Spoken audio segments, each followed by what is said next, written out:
शेष इंग्रेज मान अमलू चली आसुवा आईन को आम देश उच्छेद करा आम देशर नागरिक आवश्यक होता आईन की केंद्र सरकार द्वारा प्रणयन करा गत बुधवार लोकसभा 3टी नुआ आईन बिल पारित होईची। खूब शीघ्र राष्ट्रपति अनुमोदन पर यह कार्यकारी करा जो 3टा आईन आसी भारतीय न्याय संहिता बिल, भारतीय नागरिक सुरक्षा संहिता बिल एवं भारतीय साक्ष्य बिल पूर्वर प्रचलित हो आसुवा आईपीसी, सीआरपीसी एवं इंडियन एविडेंस एक्ट को उच्छेद करा जाय कि 3टी नुआ आईन प्रणयन करा बर्तमान 3टी नुआ आईन केतोटी नुआ दिग जोटा भारतीय नागरिक मान को बहुत मात्रा साहाय्य करियो मु सम्मुखें सूचना दूची। ये जो 3टा बिल आसी जो आईन प्रणयन हम एथिरे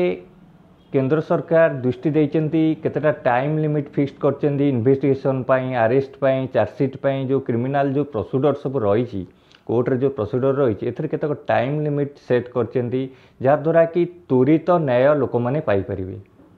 आगुरु इंग्रेज मान समय जो आईनटा थिला सेटा इंग्रेज मान तांग सुविधा सकाशे आईनटा प्रणयन करथिले किंतु भारतीय मान सुविधा पाई वर्तमान ये जो 3टा आईन आसूची एथिरे त्वरित न्याय किभली पाइबे ता कोर्ट प्रोसीडर हो, पुलिस इन्वेस्टिगेशन हो, कोर्ट रे जो ट्रायल चलती से सिस्टम हो सबरे किभली त्वरित न्याय पाइबे सहजरे सुविधारे नूतन टेक्नोलोजी की यूज करी किभली न्याय पाइबे तार बहुत व्यवस्था करा जायछि। सबुठ गुरुत्वपूर्ण कथा होची ये जो नुआ आईन आछि सेतरे गोटे मॉब लिंचिंग गोटे नुआ ऑफेंस जोटा ऐड करा जायछि। मॉब लिंचिंगटा कौन जेतबेले गोटे लोक अपराध करिथाए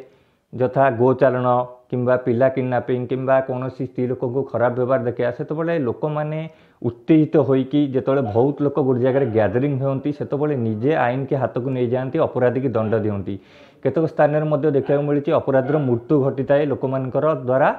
आघात प्राप्त होइकी बा आटाकर शिकार होइकी। से जो नुआ प्रोविजनटा गोटे बढ़िया प्रोविजन सुप्रीम कोर्ट बहुत बार उद्वेग प्रकाश करथला केंद्र सरकार को एतिपाई नुआ आईन प्रणयन पाई कहितला।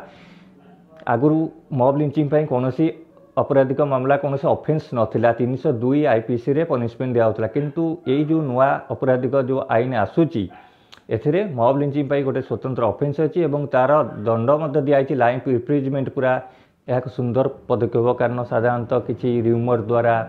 जे ये लोकटी पिला चोरी करुच्ची किंबा ये गंडगोलटा ये लोक द्वारा होती लोकटी आतंकवादी या द्वारा साधारणतः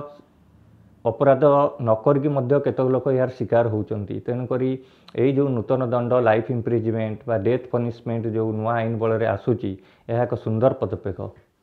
आ गोटे नूतन ऑफेंस पनिशमेंट जोटा एथरे ऐड कराई बेपुरिया गाड़ी चलना जो हिट एंड रन वर्तमान सबुआड़े देखा मिलूँ जे आगुरी जो आईपीसी रे जो प्रोविजन थिला हिट एंड रन पाई बा बेपुरिया गाड़ी चालन पाई जदि कार को मृत्यु होता है 2 ईयर पनिशमेंट हाइस्ट पनिशमेंट थिला किंतु वर्तमान जो नुआ प्रोविजन आसूची नुआ आईन आसूची से 10 वर्ष जाए पनिशमेंट व्यवस्था कराई फल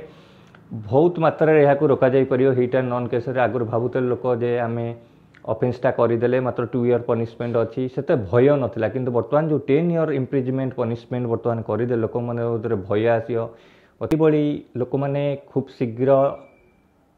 न्याय पाया सकाशे वर्तमान 0 एफआईआर आगुरी तो थिला किंतु वर्तमान गोटे सिस्टम कराई 0 एफआईआर विक्टिम जेकोसी थाना रे जाइए आउटसाइड पुलिस स्टेशन में जाइए एफआईआर दे पारिबो एवं 24 आवर मध्य से पुलिस स्टेशन निकटस्थ पुलिस स्टेशन को जोटी ऑफेंसटा होता से से ट्रांसफर करेंगे 24 आवर मध्य। आउ एक सिस्टम अच्छी एथिरे जे ई एफआईआर व्यवस्था कराई ओमेन मध्य जाइए ई एफआईआर जो नुआ सिस्टम टी करा जिवो ई एफआईआर देकी तांको एफआईआर दाखल करि परिबे। देखिया को पाइली जे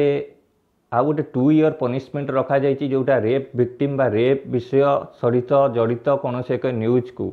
जदि आमे पब्लिश कले बा प्रिंट कले ताले 2 ईयर पनिशमेंट गोटे इम्प्रिजमेंट पनिशमेंट गोटे आसिया को जाउची। आगुरी केवल भिक्टिम्र नाम को आम प्रकाश कले दंडित होतलु किंतु वर्तमान भिक्टिम्र नाम सहित जदि से जो कोर्ट रे विचार चलथबो से संपर्कित कौन न्यूज आम यदि प्रचार करवा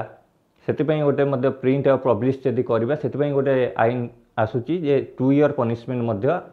इम्प्रिजमेंट पनिशमेंट रहुची। बर्तमान जो दैनंदिन जीवन में जो सब अपराध गुड़िक होची जो प्रोविजन गुड़िक आसूची जो जुगान्तकारी पदक्षेप आशा करुच्ची भारतीय जुडिशियल सिस्टम रे खूब शीघ्र यह कार्यकारी होगी प्रचलन करा जायकि दोषी मानकु दंडित करियारे सहायता करिवो।